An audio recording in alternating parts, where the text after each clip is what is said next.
Our God is good, and all the time our God is good, and our God is so faithful. Our viewers, good morning. We thank God for this good and great morning that God has given us. It is a good day. It is a great day. We have a reason to thank God for this far.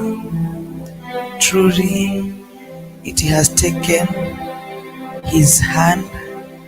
It is by the grace of God.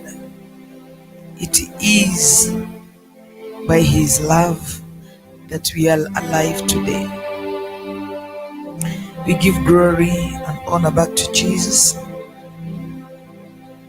that He has given us today, for us to make it light with Him. It is not in vain that we are alive today. Ni wengi wangelitamani kuiona siku hii ya leo, lakini hawakupata nafasi. Na sisi sio kwa kujitahidi kwetu, sio kwa vile tumetenda mambo mazuri, hata sio kwa vile tunajua kumtumikia huyo Mungu, but it's just by the grace of God. Na kukaribisha mtazamaji wetu katika ibada ya asubuhi ya leo, nikitamka baraka kwa maisha yako asubuhi ya leo, mahali popote pale unatutazama ukiwa. Kubali kushiriki nasi neno la asubuhi briefly and shortly, and God will bless you. This morning nataka tuzungumzie ama tuongelelee kuhusu watu wawili, and these two people are a man had Satan. Man had Satan. Mtu na shetani. Unaweza shindwa hii asubuhi yote mtu amelauka kuongelelea shetani. Yeah. Kwa sababu shetani ndiye hutawala ulimwengu na binadamu ako katika huu ulimwengu. So tukiongelelea shetani si kumaanisha kwamba tunamtambua ama hapana, tunamsifu, hapana. Obvious, hatuwezi ongelelea mambo mazuri sana ya Satan, lakini itabidi tuyaongee. Let me start talking about man, the image of God, made to have dominion. Man, that is man. Man was created by God.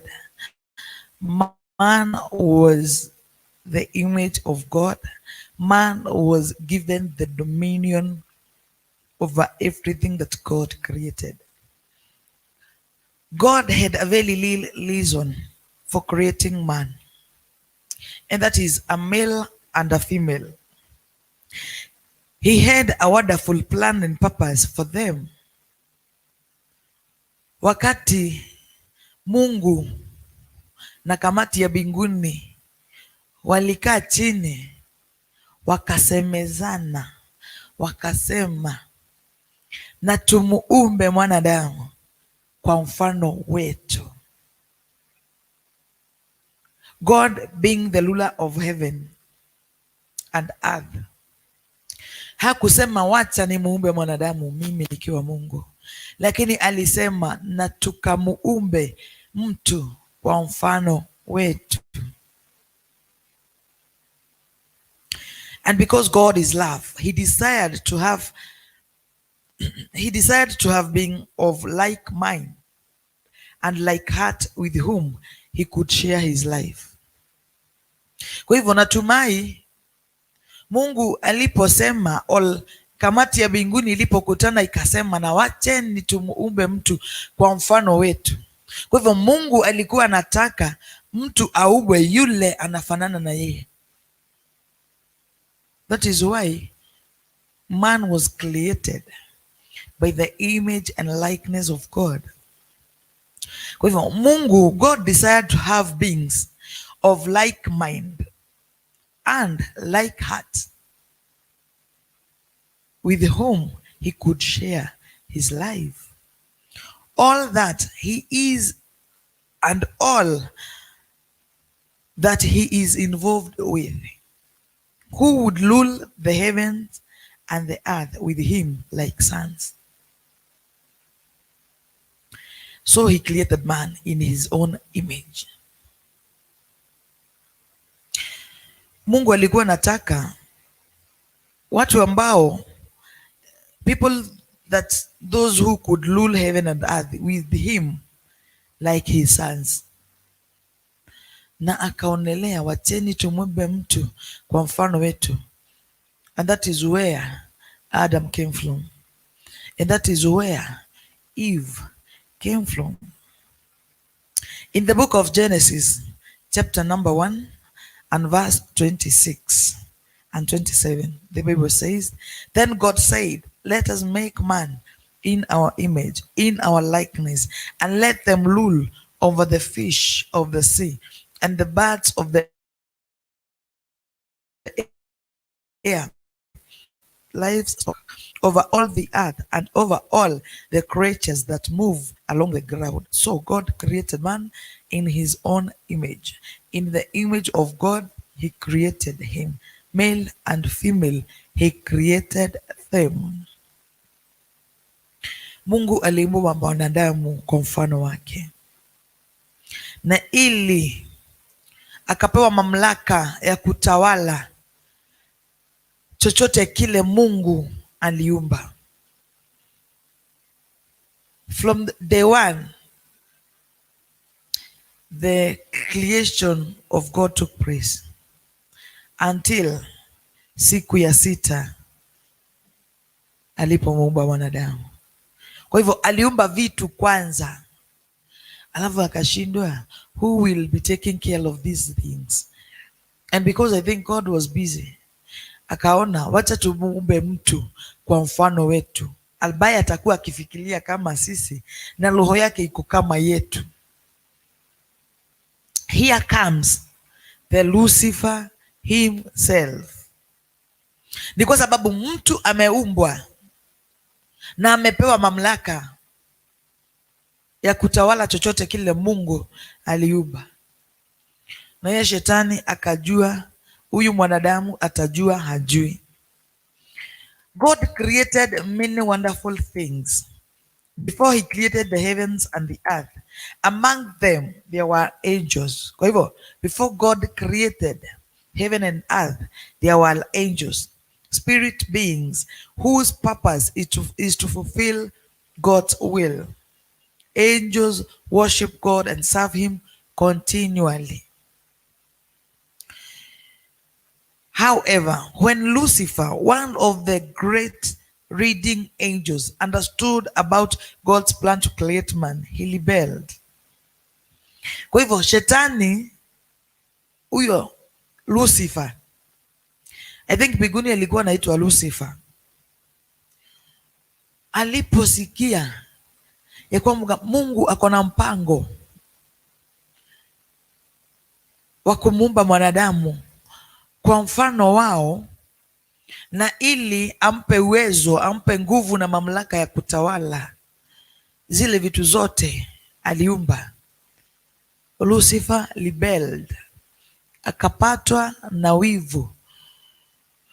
And because alikuwa anataka kutake over mamlaka ya mbinguni, ile haingewezekana. And that is why the Bible is stating very well that when Lucifer, one of the great leading angels, understood about God's plan to create man, he rebelled against God. He wanted to be above God's throne. Alikuwa hata yeye mwenyewe alikuwa anataka kutawala mbinguni. He wanted the position and the authority God planned for mankind. Akasikia ule mpango Mungu alikusudia kwa mwanadamu, ya kwamba tutamuumba mtu kwa mfano wetu, na ili tukampe nguvu, uweza na mamlaka ya kutawala ulimwengu. Na yeye Lucifer akasikia yale maneno, na ni kwa sababu alikuwa anataka the position that God was giving a mankind, akasema hapana. He rebelled, akaanza kupinga, akaanza kuleta visilani. When Lucifer rebelled, God cast him out of heaven. Wakati alileta kichwa ngumu. For one, there is no way angechukua position ya mankind according to God. So, na ili aache kusubua mbinguni, God casted him out of heaven. At the same time, 1/3 of the angels joined his rebellion and we are cast out. Kwa hivyo alikuwa na wafuazi wake, na nasikianga ya kwamba Lucifer ni yeye alikuwa anaongoza sifa mbinguni. Kwa hivyo alikuwa anatablikana sana. Ukiangalia jina Lucifer, according to wale malaika wengine, unasikianga like Gabriel, Raphael, Mikael, walikuwa wanamaliza na L. Raphael, Mikael au Gabriel, but this one is a Lucifer. He had a good name. Lucifer was a good and a sweet name, unlike the rest of the names of angels. Na wakati alipingana na vile Mungu alikusudia kwa mwanadamu, Mungu akaona hakuna haja ya wewe. There is no need of maintaining you here in heaven. So God casted him out of heaven. And alikuwa na wafuazi ambao walishikamana. Hata yeye alikuwa na kamati yake ya vile watapindua serikali ya mbinguni, na ile ule mpango Mungu anao kuhusu mwanadamu isije ikatomboa. Ni kwa sababu he needed that position that God was planning to give to man, naye Mungu akamtelemusha hapa duniani.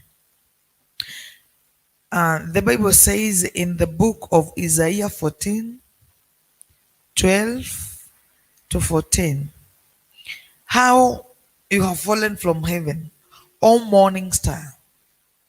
Morning star refers to Lucifer, son of the dawn. You have been cast down to the earth, you who once laid low the nations. You said in your heart, I will ascend to heaven. I will raise my throne above the stars of God. I will sit enthroned on the mount of Assembly, on the utmost heights of the sacred mountain. I will ascend above the tops of the crowns. I will make myself like the Most High. That is the book of Isaiah 12 and verse Isaiah 14:12-14. Lucifer alipotelemshwa hapa duniani, we refer him as Satan or devil, separated from the glory of the Creator.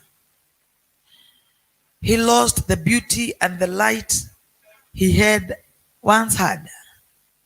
Wakati alitelemshwa hapa duniani, the beauty and the light he had was lost.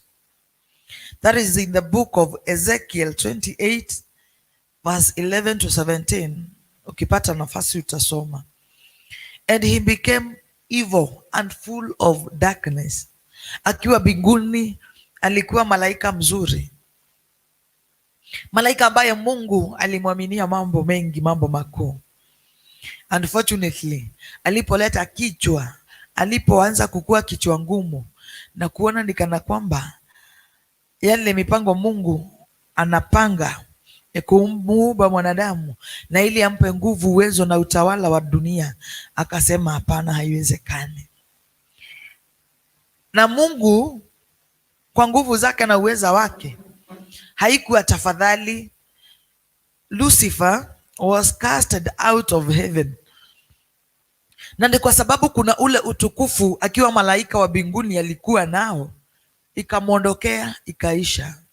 Kuna ule mwangaza alikuwa nao akiwa mbinguni, alipotelemshwa duniani, that glory and that light, that beauty and that light that he had, ikaisha. And that is when he became evil and full of darkness.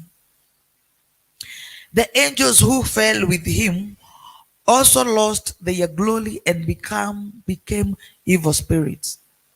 That is why kuna roho mchafu na roho wa Mungu, au maroho machafu walitoka na Lucifer mbinguni, ambaye leo hii tunamuita Shetani, his devil, and we call him Satan. Wale malaika aliotoka nao mbinguni, ile kikundi, 1/3 of the angels, walitelemshwa hapa duniani, that the glory they had ikaisha. They became evil and full of darkness. Wow. But Satan's evil ambition did not change, and so he set about with another plan to try and usurp God's throne. He went after the man God had created. Shetani hata kama alitelemshwa hapa duniani hakutosheka. He went after, or he came after huyu mtu Mungu alimuumba. Ni kwa sababu alikuwa amepanga, na ni kwa sababu alikuwa anataka the position that God alikuwa amekusudia kumpatia mwanadamu. Naye Lucifer akasema hapana, haiwezekani. And because he needed the position, kwa hivyo atakana kwamba Mungu alifaulu kumuumba mwanadamu na akampa nguvu na uwezo na utawala. Shetani mwenyewe akasema hapana. Kwa hivyo alikaa kumuinda huyu mwanadamu, na ili amtoe katika ile position Mungu alimweka. Kwa hivyo aling'ang'ana juu chini ili akamuondoe mtu from the position that God gave this man. And what did he do? Kuna ile jaribio ambayo ilipatikana na ili mtu akatolewa mahali pale. God gave his first man and woman, that is Adam and Eve, authority over all the earth and told them to keep it under his dominion. Mungu wakafaulu kumuumba mwanadamu. That was Adam, and Eve came later.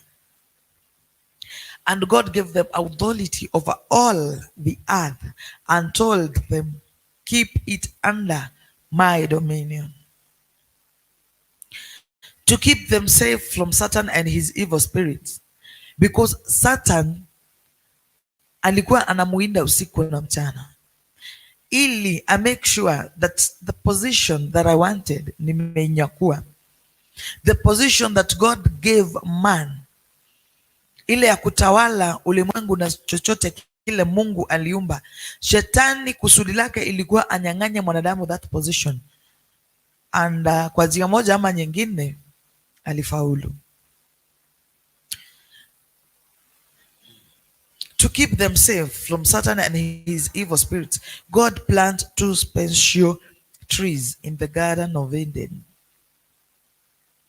And that is where Adam and Eve lived, in the Garden of Eden. That is where they lived. That is where God placed them.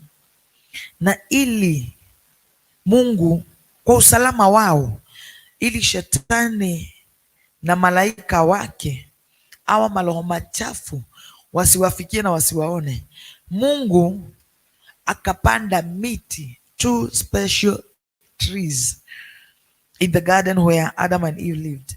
God called them, one, the tree of life, and the second one was the tree of knowledge of God, of good and evil. Mti mmoja ulikuwa mti wa uzima, na ule mti mwingine was the tree of knowledge of good and evil. Kwa hivyo kuna mti ungekula matunda yake ungetofautisha mazuri na mabaya, na kuna ule mti wa uzima. The tree of life represented the life and the authority of God himself.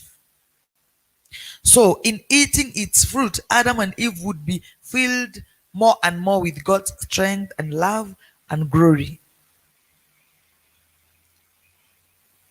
The tree of life represented the life and authority of God himself. The tree of life. So in eating its fruit, kwa kukula yale matunda ya mti wa uzima, Adam and Eve wangejazwa sana na nguvu za Mungu day to day out, na upendo na utukufu wa Mungu. The tree of knowledge of good and evil represented Satan's life and authority. As long as Adam and Eve did not eat its fruit, they were safe from the evil. Kwa hivyo ilikuwa miti mbili. Mungu akawaagiza wakule mti wa uhai, the tree of life, ambayo ilikuwa tu ni nguvu za Mungu, upendo wa Mungu, na ili waishi kuwa na ule utukufu. The second tree was the tree of knowledge of good and evil. Kwa hivyo ungekula ule mti ulikuwa una represent Satan's life. That tree representing Satan's life and authority. Kwa hivyo as long as Adam and Eve wangeishi kwa ile shamba, as long as wangeishi to that Garden of Eden, na wakule huu mti wa uzima, there is no way Satan and his evil spirits wangempata mwanadamu. Lakini kumbuka, shetani mbinguni was called Lucifer. Kwa hivyo alijua what God meant akisema ya kwamba anataka kumuumba mwanadamu na ili ampe nguvu, uwezo na utawala wa kutawala ulimwengu na chochote kile Mungu alichokiumba. Na shetani bado alielewa kuhusu the two trees. Kwa hivyo alikuwa anataka kuwini mwanadamu, amtoe kwa ile position na ili aweze kuingia mahali pale.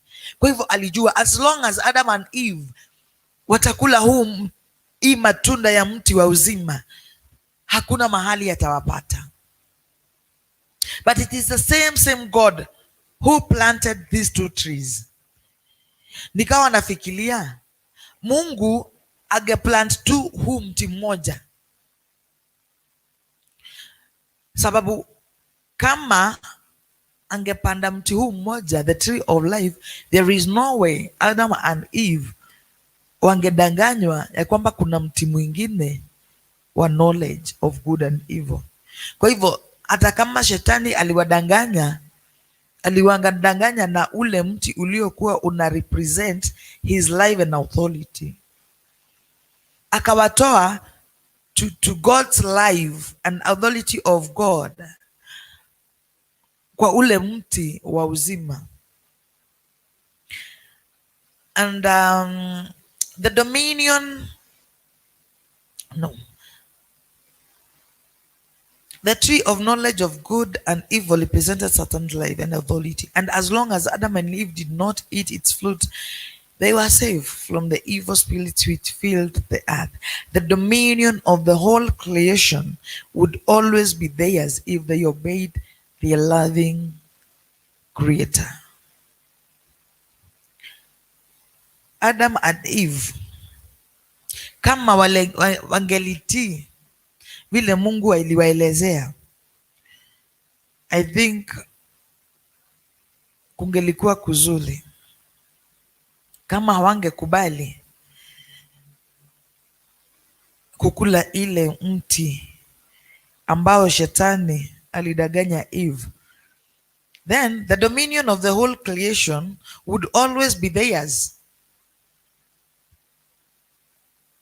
But because I think kila kitu huwa inatendeka kama vile ilikusudiwa tangia mwanzo. In the book of Genesis 2:15 to 17, the Lord God took the man and put him in the Garden of Eden to work it and take care of it. And the Lord God commanded the man, "You are free to eat any tree in the garden, but you must not eat from the tree of knowledge of good and evil, for when you eat of it, you will surely die." Sijui Adam alimchukulia Mungu vipi. Sijui Adam alifikiria aje wakiwa na Eve. Kwa sababu Mungu alimwelekeza na akamwambia, and it was a command, it wasn't a request. You are free to eat from any tree in the garden, but you must not eat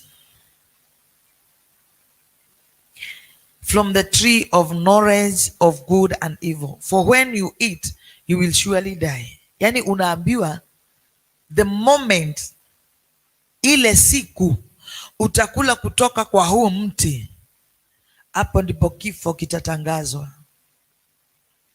Na ni Mungu amesema. Kwa hivyo si mwanadamu mwenzako atakana kwamba aliumbwa na mfano wa Mungu. Kama vile leo unapatanga mahali pameandikwa kwa ukuta no posters. Unapata hapo pameandikwa no posters, zimejaa hivi. Unapata mahali pameandikwa usikojoe hapa. Hapo ndipo watu wanapanga laini wanakojoa mahali pale. Kwa hivyo I fail to understand ile kitu unaambiwa usifanye, that is what as man, as human beings we tend to do most. Unapata mtoto anaambiwa na mtu ajaribu kukula sukari hapa, ana make sure anawindana na mama yake mpaka apate huo mkebe wa sukari, lazima akule. Kwa hivyo I think this is a weakness and it is in everybody. Like unaweza pata kumepatikana ajali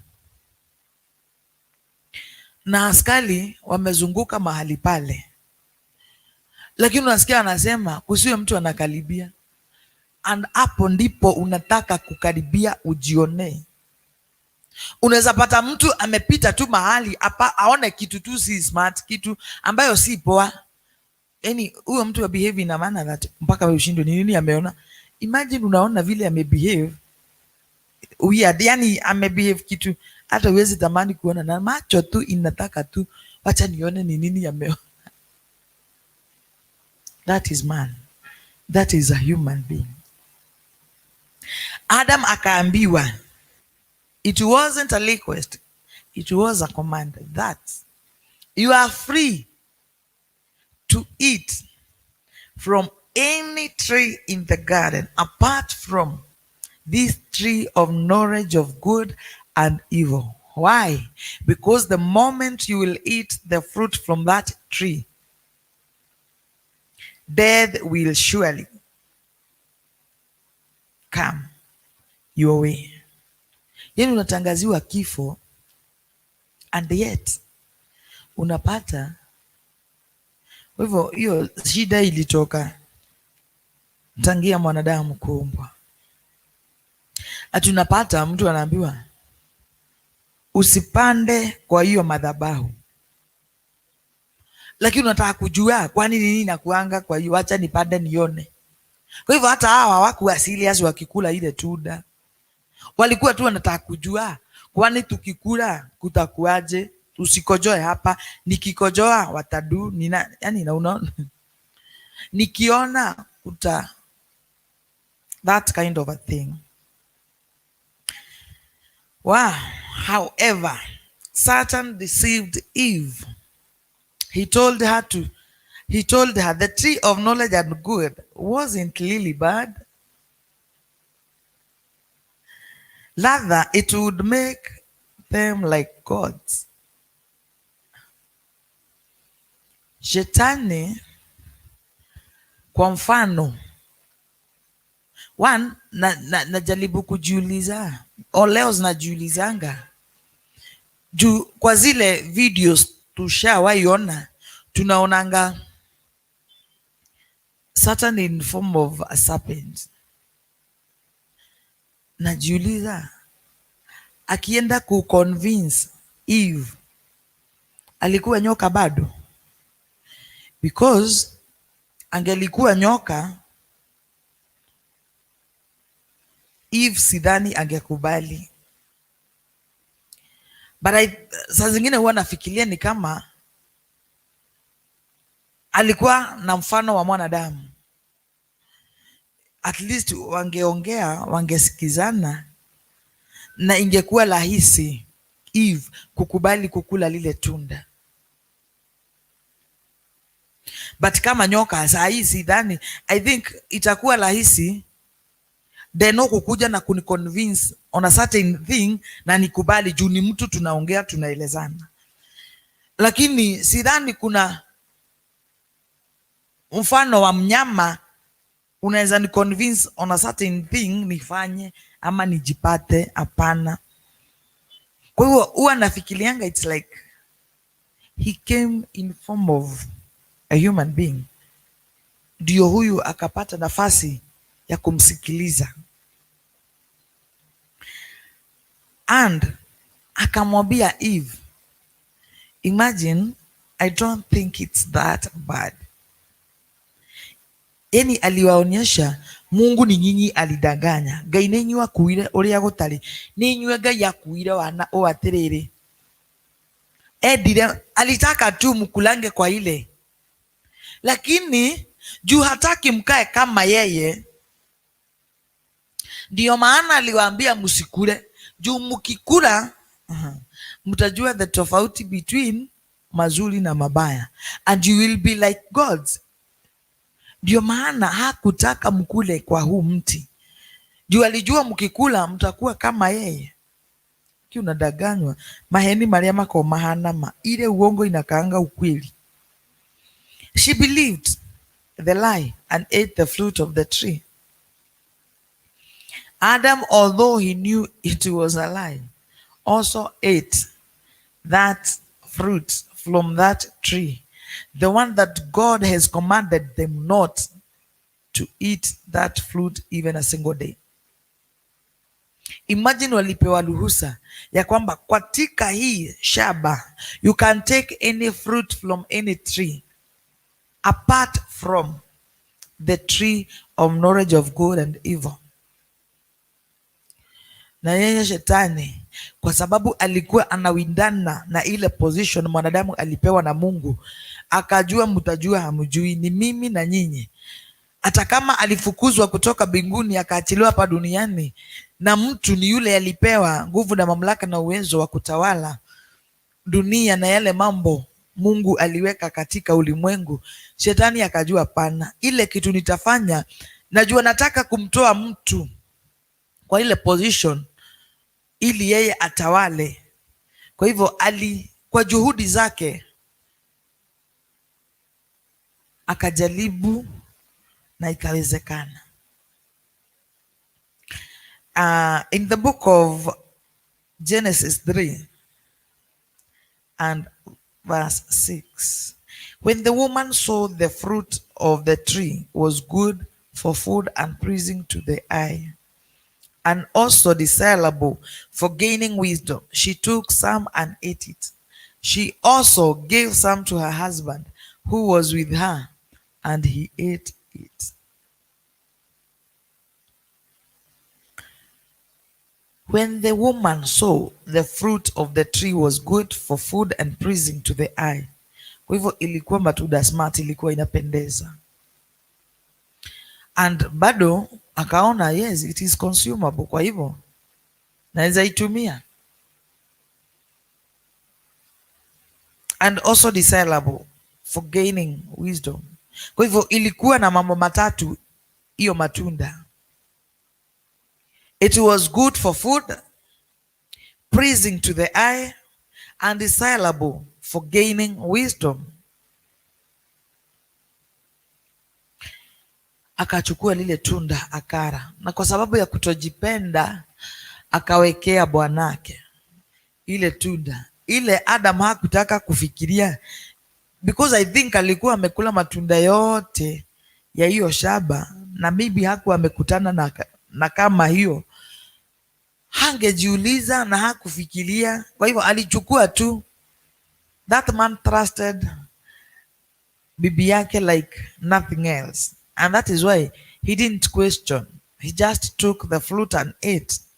Now the results were, through that one act of sin, man lost the glory and image of God and the dominion over the creation. Kupitia hilo tu, kukula hilo tunda, na ni kwa sababu Mungu alikuwa amemwagiza ya kwamba ile siku utakula lile tunda, hiyo siku, when you will eat out of it you will surely die. Hakukuwa na tafadhali. Na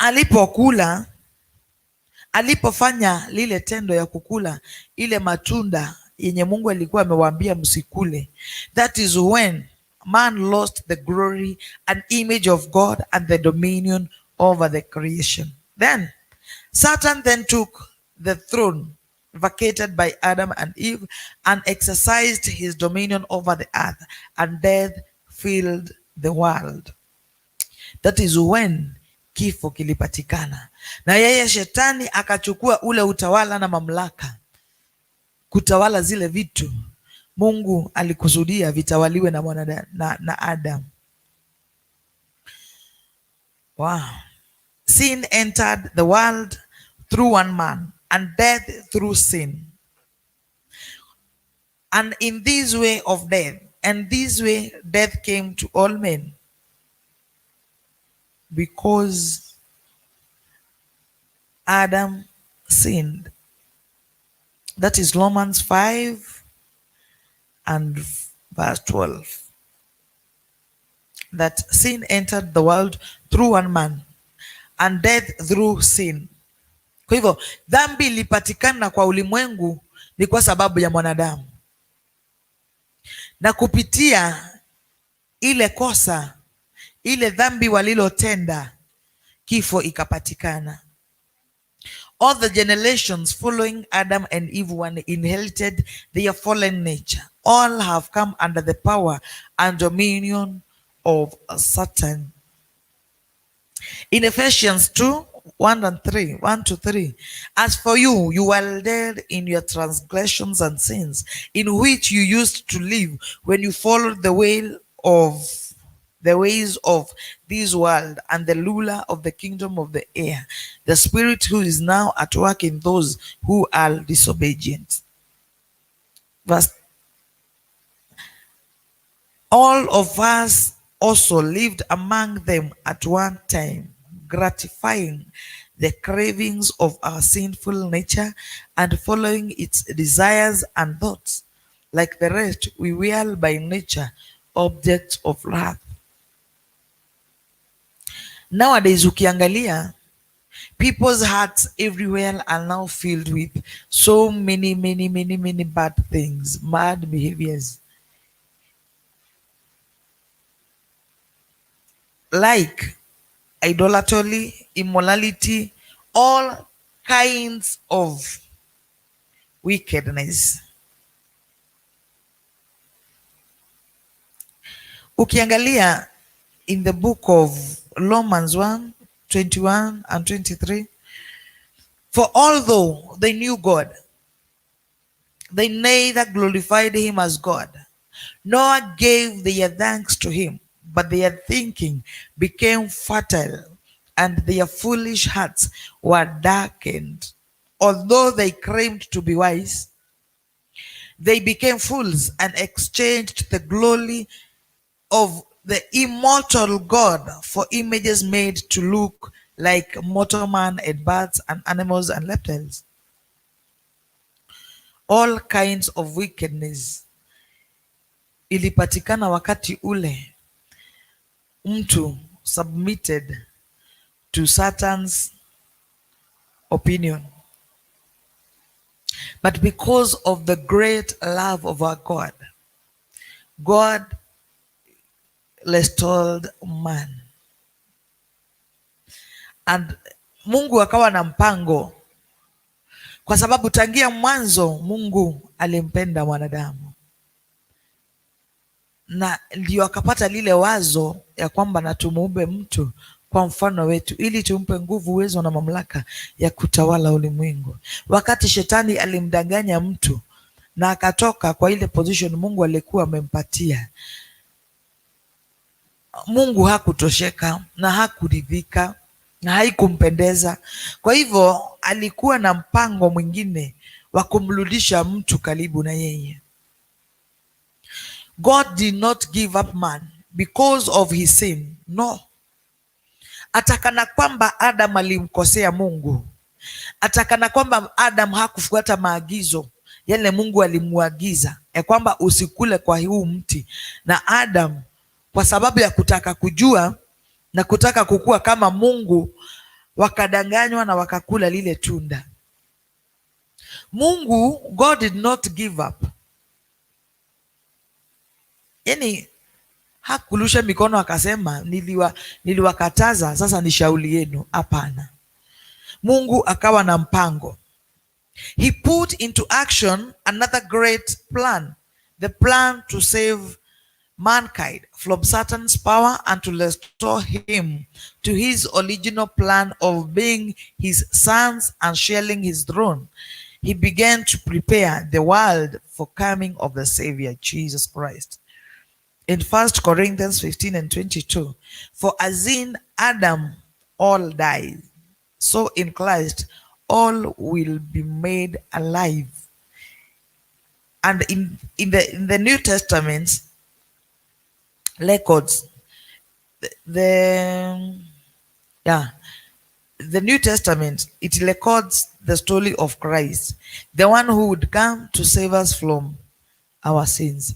Na ndipo mahali pale Mungu akaona ya kwamba dhabihu za mbuzi, kondoo, ng'ombe hazingetosha kumrudisha mwanadamu to his original plan, to the original plan of God. Kwa hivyo Mungu akaonelea tena, wakakaa ile kamati ya mbinguni, wakaketi tena wakaulizana, and because I want to rescue this man, and because I want to restore this man from Satan's power, what should we do? Itabidi tumtume mtu duniani na ili tukaweze kusave man. Na walipojadiliana, hapo ndipo Yesu Kristo akakubali kujitoa, na ili uhusiano wa Mungu na mwanadamu ukapatikana mara tena. Mtazamaji wangu, tumeangalia mambo kadhaa, vile Mungu alikuwa na mpango wa kumuumba mwanadamu, na vile Mungu alikusudia mwanadamu akaishi katika shamba la Edeni. Na yeye Shetani kwa kupinga kwake akaona Mungu ana kipendeleo, anampenda mwanadamu, and because he wanted to take that position that God meant to give this mankind, alipoleta pingamizi akatelemshwa hapa duniani. Kwa hivyo Shetani anakuanga hapa duniani with all his powers. Kwa hivyo atakangi wewe kama mwanadamu ukuwe na uhusiano mwema na Mungu. And that is why he is the father of all eyes. That is why he rules the earth. Na katika huu ulimwengu, hapo ndipo Shetani yupo. Kwa hivyo kwa wewe kukaa katika njia za Mungu, kwa wewe kusimama katika njia za Mungu, inakugharimu ukuwe na uhusiano mwema na Mungu. Huwezi kaa tu hivi hivi, hapana. Kama vile Adam mwenyewe kwa kuumbwa na Mungu na mfano wake alidanganyika. Kwa hivyo sidhani you are so much special usidanganywe na Shetani. Na hakuna mtu Shetani hawezi tumia. He's so tricky. He's so cunning. Na yule mtu anaitanga Shetani mpumbavu, huwa anakosea sana. That is man is not a fool. And Shetani simsifu, he's not. Unajua kitambo watoto wangeambiwa wachole Shetani, walikuwa wanachola Shetani na pembe 7, yani kitu baya.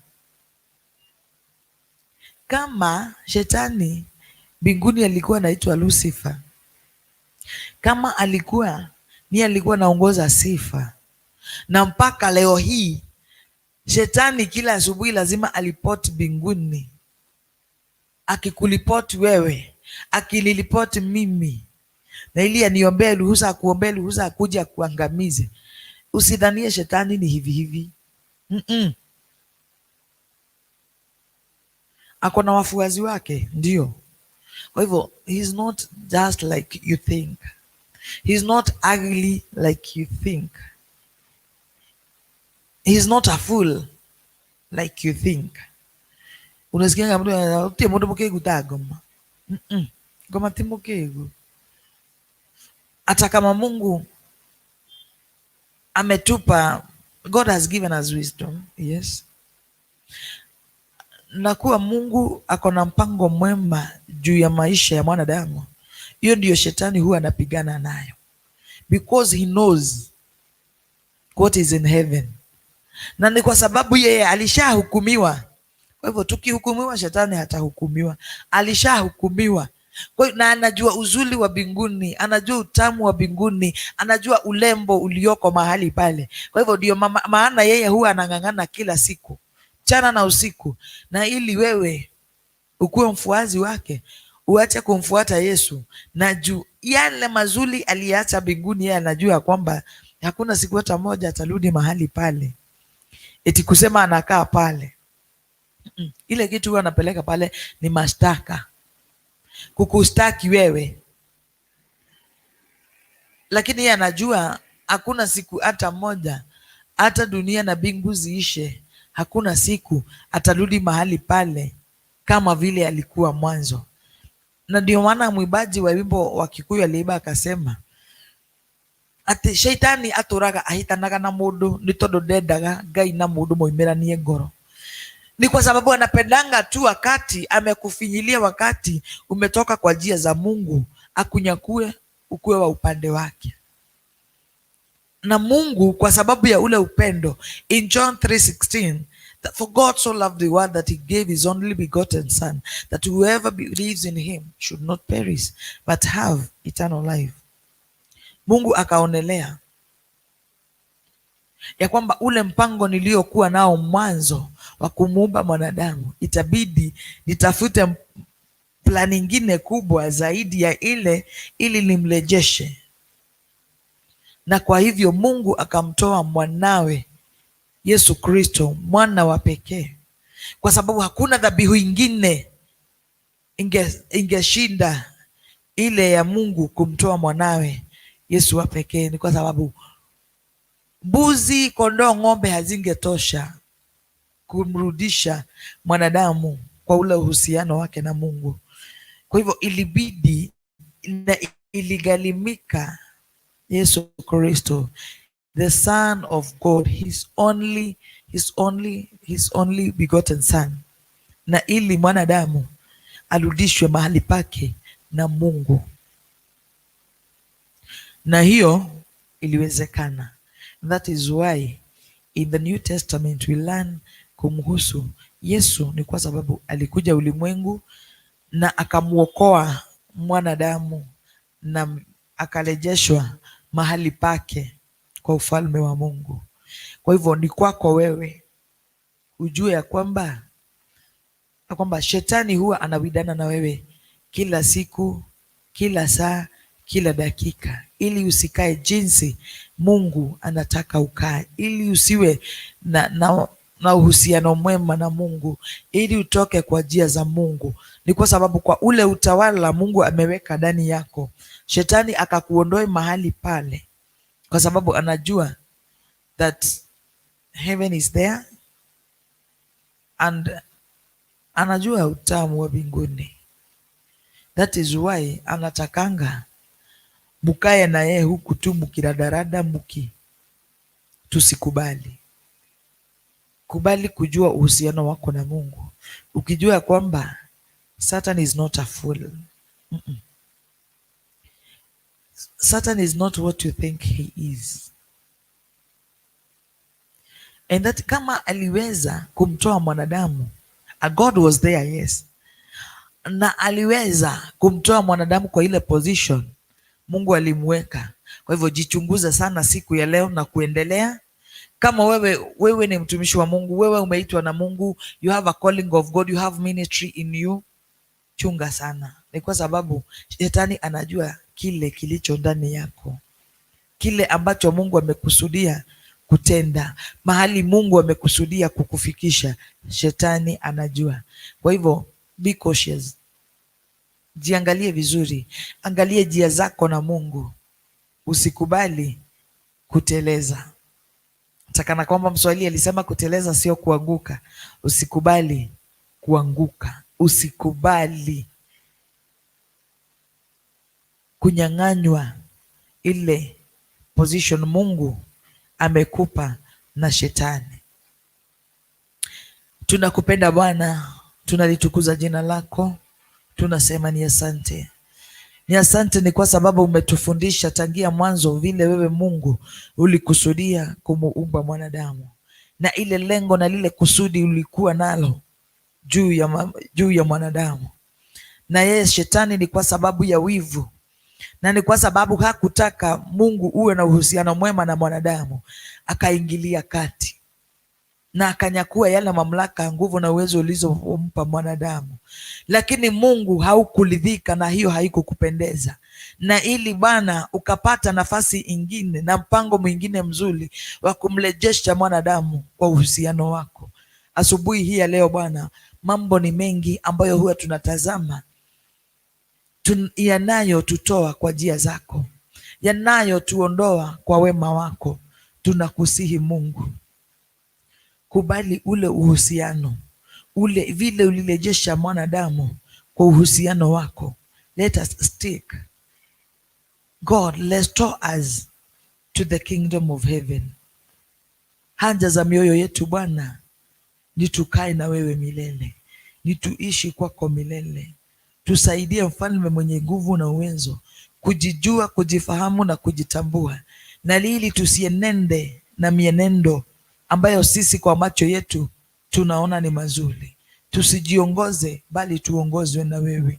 Kwa utawala wa mbinguni Bwana, tuishi chini ya mamlaka ya mbinguni kwa utukufu wa jina lako. We dedicate this day unto your able hands, O God. May you lead us in each and everything that we will do. May your good hand be upon each and every one of us. Wacha hii siku ya leo ikatawaliwe na wewe Bwana. Nguvu za mbinguni na uweza wa mbinguni ukatawale hii siku, nazo haja za mioyo yetu zikajulikane na wewe. Biblia inasema kwamba chochote kile tutakachokiomba kupitia jina la Yesu Kristo, Mungu utatukabidhi. Tutaikabidhi maisha yetu mikononi mwako, na kabidhi mtazamaji wetu mikononi mwako, biashara yake, kazi yake na familia yake na maisha yake ya kihuduma, na ikabidhi mikononi mwako Mfalme, ukatushughulikie sawasawa na mapenzi yako. Wewe ni Mungu wetu, wewe ni Baba yetu, unatupenda na tunakupenda. Pokea sifa, pokea utukufu. Hata siku hii ya leo ushinda na sisi, utuhifadhi na utulinde, utuepushe na maovu yote, na ili jina lako litukuzwe. Katika jina na damu ya Yesu Kristo tumeomba na kushukuru. Bwana awabariki na watende mema. Kubali kutoa sadaka yako, kubali kutoa fungu lako ili kushikilia kazi ya Mungu, na Bwana atakutenda makuu. Bwana akubariki. Amen, amen and amen.